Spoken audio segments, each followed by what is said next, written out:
আসসালামু আলাইকুম everyone, welcome to my YouTube channel জয়াস হোমের নতুন একটি ব্লগে সবাইকে স্বাগতম।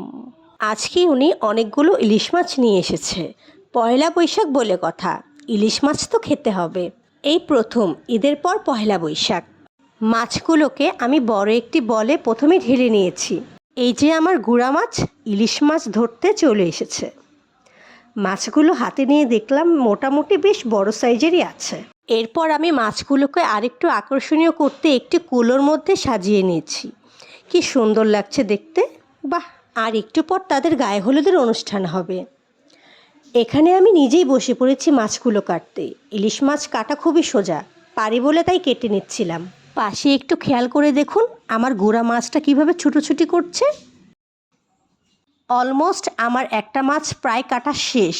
এখন আমি পিসগুলো বলের মধ্যে ঢেলে নিচ্ছি। অফ ক্যামেরায় আমি সব মাছগুলোকে কেটে নিয়েছি, এখন আর একটি আছে, এটাকেও কেটে নিচ্ছি। সবগুলো মাছ আমার কাটা শেষ। মাশাল্লাহ, এই প্রথম আমি একসঙ্গে এতগুলো মাছ কাটলাম। আগে কখনো একসঙ্গে এতগুলো মাছ কাটিনি, এটাই আমার প্রথম মাছ কাটা ছিল। কল ছেড়ে আমি বেশ ভালোভাবে মাছগুলোকে ধুয়ে নিচ্ছি। ধোয়া পাকলা শেষ, এখন এই মাছগুলোকে আমি ঘরে নিয়ে যাব। এই যে আমার গুঁড়া মাছটা, দাদার বাড়ি খোলা ওঠার পেয়ে তার কি দৌড়াদৌড়ি আর ছোটাছুটি। মাছগুলোকে আমি ঘরে নিয়ে এসেছি। আমি টেবিলে আগে থেকেই বাটিগুলো সাজিয়ে রেখেছিলাম। এগুলো আমি বাবার বাড়ি থেকে আগে থেকেই নিয়ে এসেছিলাম। আমি মাছ প্যাকেজিং এভাবে করতে খুব পছন্দ করি। আপনারাও এভাবে বাটিতে করে মাছ ফ্রিজে রেখে দিবেন, এতে করে মাছের টেস্ট এবং ফ্লেভার দুটোই ভালো থাকে। এখন এই কড়াইয়ের মধ্যে যে মাছগুলো নিচ্ছি, এগুলো আমি এখন ভেজে ভুনা করব। পহেলা বৈশাখে সবাই পান্তা দিয়ে ইলিশ মাছ খায়, আর আমি দুপুরবেলা গরম ভাতের সাথে মাছ ভুনা। এখন বাকি মাছটুকু আবার ভাগ করে বাটিতে রেখে দিব। অলমোস্ট আমার সব মাছগুলো ভাগ করা শেষ। প্রথমে আমি 5 বাটি করেছিলাম, পরে দেখলাম মাছ কম পড়ছে, পরে সেটাকে 3 বাটি করলাম। এখন এগুলোকে ভালোভাবে মুখগুলো ভালো করে আটকিয়ে ফ্রিজে রেখে দেব। মাছের গায়ে অলরেডি আমি হলুদ মরিচ মাখিয়ে নিয়েছি, এখন তাদের ভেজে নেব। তেল গরম করে এখন মাছগুলোকে দিয়ে নেব। এই দিকে ঠুসঠাস করে যে শব্দগুলো হচ্ছে সেগুলো আমার যুবসোনা করছে। এদিকে কিন্তু আমার অলরেডি মাছ ভাজা প্রায় কমপ্লিট হয়ে গেছে। আর তার পাশাপাশি আমি আমার বড় ছেলের জন্য ফ্রেঞ্চ ফ্রাই করছি, সে ভাতের সাথে খাবে। এদিকে আমি পেঁয়াজ, শুকনো মরিচের গুঁড়ো, বিট লবণ, সরিষার তেল সব নিয়ে নিয়েছি। এটা দিয়ে মরিচ ভর্তা বানাবো। ভাতের সাথে মরিচ ভর্তা খেতে যা লাগে না, উফ! আমার তো এডিট করতে করতেই মুখে পানি এসে গেছে। এই যে আমার মরিচ ভর্তা আর সুলেমানের আলু ভাজা ডান। A few moments later. বিকেলে আমার পুচকেটাকে নিয়ে একটু উঠানে বসেছি।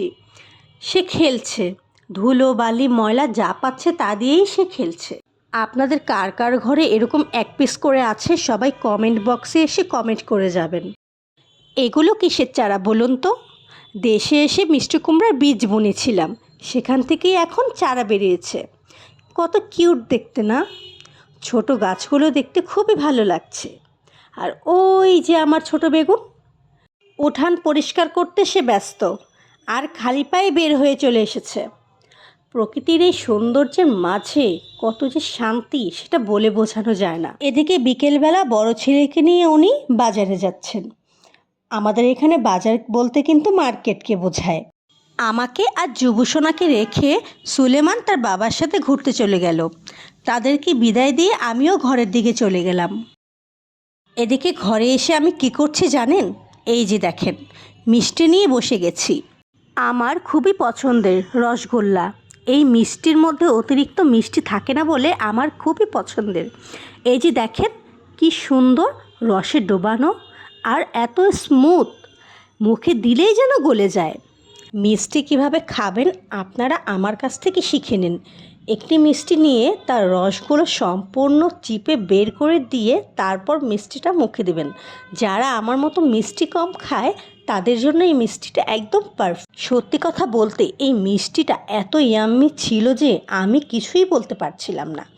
আমার খাওয়া শেষ, আমি একটাতেই বেশ, এখন রেখে দিচ্ছি। সন্ধেবেলা কিন্তু যুবকে তার বাবা বাজারে নিয়ে গিয়ে একটি জুতো কিনে দিয়েছিল। যুবসোনা কিন্তু নতুন জুতো পেয়ে খুবই খুশি। গতকাল আমাদের গাছ থেকে একটি বেল পড়েছিল, আমি সেটিকে নিয়ে আজকে জুস বানাবো। চলুন এখন তাহলে বেলের জুস বানানো যাক। আমি অলরেডি কিন্তু বেল কুচিয়ে ভিজিয়ে রেখেছি। প্রায় অনেকক্ষণ পর আমি এখন এটাকে ভালোভাবে হাতে চটকে নেব। এরপর ছাঁকনি দিয়ে ছেঁকে স্বাদ মতো চিনি দিয়ে নেব। আর হ্যাঁ, আগে ছিল আমার ইউটিউব চ্যানেলের নাম mom and three sons vlog, সেটাকে পাল্টে এখন আমি জয়াস হোম করেছি। আপনারা সবাই আমাকে সাপোর্ট করবেন যাতে আমি ভবিষ্যতে আরও আপনাদেরকে ভালো ভালো ভিডিও দিতে পারি।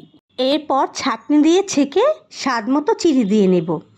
আমার আজকের ভিডিওটি এই পর্যন্ত। আমার এই ভিডিওটি যদি ভালো লাগে আপনারা আমার চ্যানেলটিকে সাবস্ক্রাইব করে দেবেন। সবাই ভালো থাকবেন, সুস্থ থাকবেন। আল্লাহ হাফেজ।